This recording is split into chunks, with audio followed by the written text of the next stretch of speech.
यही हमारी पहचान है, इसी के लिए हम यहाँ इकट्ठा हुए हैं।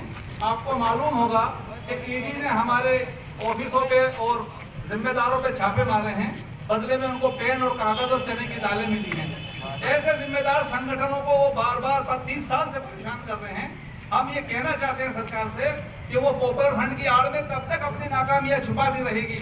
पॉपुलर फ्रंट वो जिम्मेदार संगठन है जो देश हित में, समाज हित में और हर भलाई के काम में काम करता है और हर बुरे काम का विरोध करता है।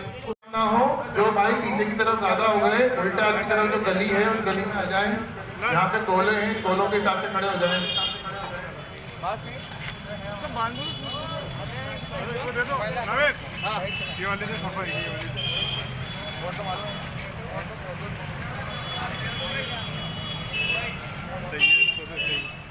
यकीन है हमारे शहर का सबसे बड़ा आलम ये है कि गवर्नमेंट जॉब में लगे हुए अहबाब, बड़े बिजनेसमैन, बड़े ताजुर, वो इन नौजवानों का, इन बच्चों का साथ नहीं देते, इनके जज्बात का ख्याल नहीं रखते और मुल्क में आवारगी करने वाली ताकतें, फासिस्ट ताकतें दूरी हो जाएगी। हाँ बिल्कुल, एक हाथ की दूरी, साइड से भी दूरी बनाओ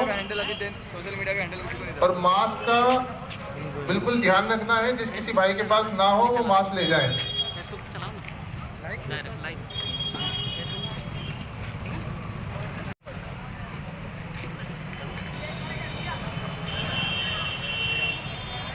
बिरादरान इस्लाम, अस्सलाम वालेकुम।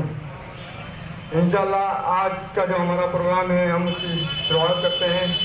एक दूसरे के दुख दर्द में शरीक रहता था, आज उस भाईचारे को तोड़ने की कोशिशें की जा रही हैं, उनको बांटा जा रहा है, उनके दरमियान फसाद फैलाया जा रहा है, आपस में एक दूसरे से लड़ाया जा रहा है।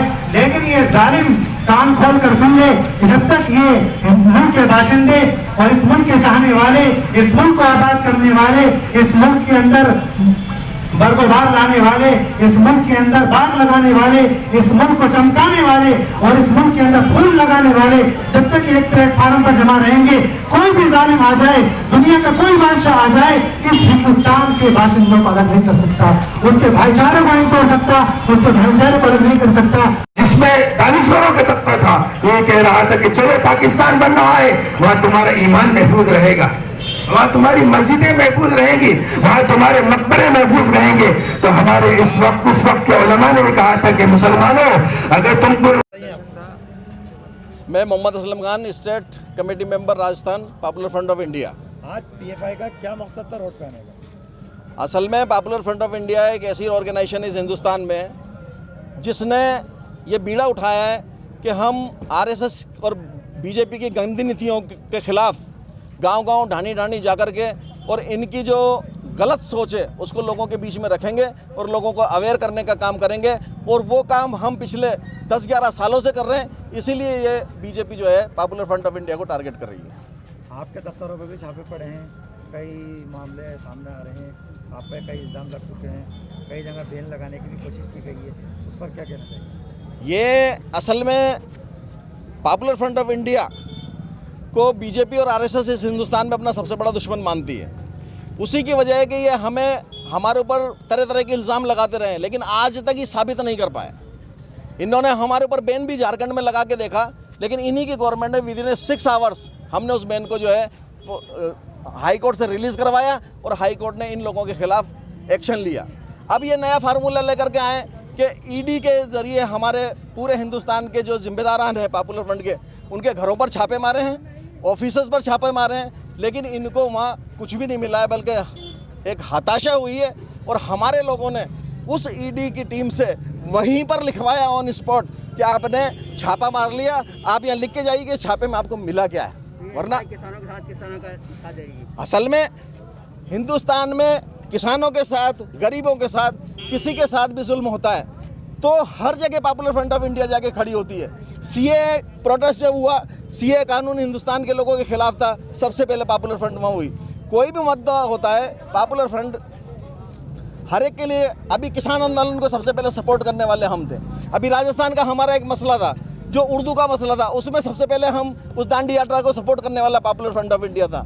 तो हर एक गरीब की आवाज़ बन के आज हम उठ रहे हैं और यही जो है मोदी सरकार को बर्दाश्त नहीं है। मोदी सरकार को पॉपुलर फ्रंट ही नहीं बल्कि उसके खिलाफ कोई सी भी आवाज़ उठाने वाला पसंद नहीं है, चाहे वो किसी भी कम्युनिटी का हो, चाहे वो किसी भी ग्रुप का हो। भीमा कोरे गांव में आज 80-80, 90-90 साल के लोगों को जो है जेलों में डाल रखा है। लतीफ़, किस तरह प्रदर्शन है आज, क्या चेतावनी देना चाहते हैं आप प्रशासन को? आज विरोध प्रदर्शन है ईडी के छापों के खिलाफ। प्रशासन को, सरकार को, केंद्र सरकार को हम ये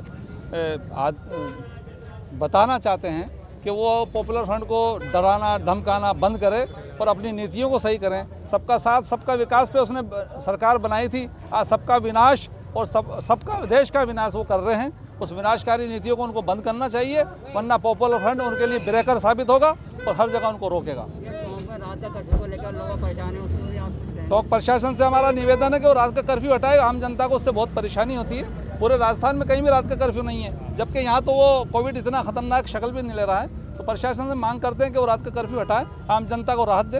आगे क्या प्लान होगा पीएफआई का? आगे जो भी प्लान होगा, जो भी जिस व्यक्ति पे अगर जुल्म होता है, परेशानी आती है, तो पीएफआई हर वक्त, प्लान की जरूरत ही नहीं है, हर वक्त उसके साथ है।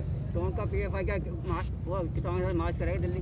बिल्कुल, किसानों के लिए जैसा भी आर्डर आता है हमें, और जैसे भी यहाँ रूपरेखा बनती है, हम सब हिंदू मुस्लिम सिख ईसाइयों के साथ मिलकर के किसानों के समर्थन में एक प्लान बनाएंगे इंशाल्लाह जल्दी।